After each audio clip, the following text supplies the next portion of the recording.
everyone! Good morning! Today is October 10, Thursday. So I will be doing what's in your fridge video today because I want to show you guys what's inside my fridge. So last month I purchased a new fridge which is very cute. The brand is Sanyo.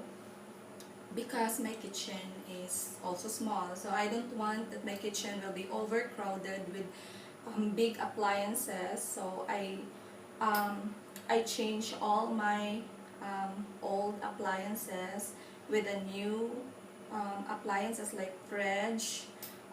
Pumili ako ng maliit because I want it like spacious sa kitchen ko. So guys, hindi na natin patatagalin. Let's check my fridge and babalik na lang tayo maya-maya. So, pinili ko yung cute lang, yung maliit lang. Start tayo sa freezing room. So, nandyan yung mga meat products. Ito yung pork, beef. I also have here, I think this is fish. Then yung nagawa ko last night na burger patties and longganisa. I also have Magnum. Chocolate brownie is my favorite. And ice cream here. So I have ice cubes. And dito naman sa chiller room, nandiyan yung yogurt. Nestle Fruit Selection yogurt na may nata. And this one is melon with nata. Favorite yan. Dito naman is ito yung crushed tomatoes. Ang gumagawa ko ng crushed tomatoes. So ito yung sobra nilagay ko. So I have mustard. Yung sobra kong ito yung orange slices. I also have here cream sa paggawa ko ng mga cakes for my icing. Hindi ko pa nakain to. Ito yung brownies. I also have bread. Hindi ko pa nakain. I also have chocolates. Why not? Why not? Para siyang version ng local version ng crunch na chocolate. This is only for 20 pesos yata. Tapos 24 pesos na siya. I also have pineapple cakes. Yeah. Leftover. Meron akong marshmallow. Ayan. Favorite ko marshmallow. And if you are familiar ba kayo sa bagoong na isdang bagoong? Ayan. Isdang bagoong. Lagay ko muna yan dito. And hipon. This one. We call this here in Bisaya. Sa mga Bisaya, uyap to. Uyap. Sa Tagalog naman is parang hipon yata to. Bagoong hipon. Ganun.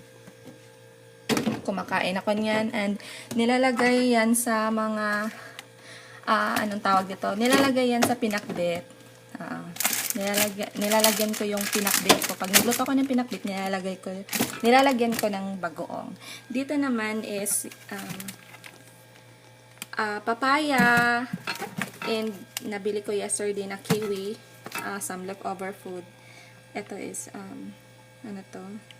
pininyahang manok yata, and spaghetti and the sauce. Dito naman sa vegetable room, meron akong,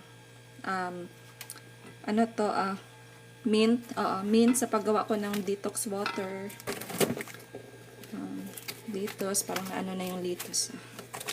Meron akong potatoes, lemon, at hindi nawawala sa bahay natin yung garlic at saka yung onion, ampalaya, talong, okra, calamansi, kasi gumagawa ako ng calamansi juice, yung hot calamansi juice. Meron akong sitaw. And, ano pa ba? Tomatoes, and carrots. Liit ng carrots. Dito naman, eggs. Ayan, dalawa na lang yung eggs. Ito, chocolate Snickers, Take It, Goya, and favorite kong Crunch, and My Kisses. Meron akong dairy cream butter, herbs and garlic flavor. Meron akong Eden cheese. Dito, meron akong chocolates again. Mga chocolates, Hershey's. Ito sa ate ko to, nakalimutan niya. Parang, yeah, last June, nag-vacation sila dito. Mahilig siya sa ganito, mantikilya, star margarine. And meron ako ditong syrup, Clara Olay pancake syrup, pancake syrup. Favorite kong peanut butter, Peter Pan. Gusto ko yung crunchy. And ito yung favorite ko sa Clara Olay, pineapple and mango combination jam and mayonnaise. Ito din yung gusto ko, orange marmalade and cheese whiz na lagay ko, sa shell lang yung binili ko. So, dito ko nilagay sa bakal na ito.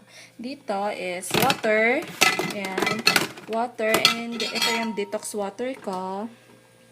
Guys, masarap to. Lalo na pag ininom nyo, pagising nyo sa umaga, wala pang laman yung tiyan nyo. So, detox water ko yan. Magawa din kayo, guys. Masarap to. Very refreshing. Lemon lang and mint ay lalagay nyo sa water. I also have here full cream milk, Magnolia. Ito yung gatas ng pusa ko. Hindi siya umiinom ng ibang gatas. Hindi niya gusto yung light, yung mga light na mga milk or yung mga basta yung mga light. Gusto niya full cream. Ito lang yung iniinom niyang gatas. Ang dami ko nang binibigay sa kanya, mga Burr Brand, Sterilized, ano pa, yung mga Anchor. Ito kasi Anchor yung gamit ko. Ito naman yung sa akin. Light milk siya. So, low fat. Ayaw niya ng low fat, hindi ko alam. Siguro gusto, masarap siguro yung full cream. Meron din akong honey bee. Bee honey. Oo. So, this product or this honey, galing siya ng Camigin. So, pure honey from Camigin. So, bago to, kasi yung last na ko, naubos na, bago to. So, nagtitake ako ng honey every morning. 1 tablespoon ng honey. Tinitake ko. At saka, ito rin ginagamit ko, kinukombine ko cinnamon and honey para sa mukha ko. Parang scrub. So, twice a week kong ginagawa yan. So, yan lang guys, yung laman ng ref ko. Hindi pa kasi ako masyadong grocery.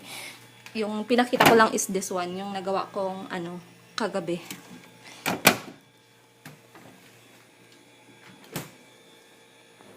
Hi guys, I'm back. So, hopefully you enjoyed my What's in Your Fridge video today. And if you like my video, thumbs up.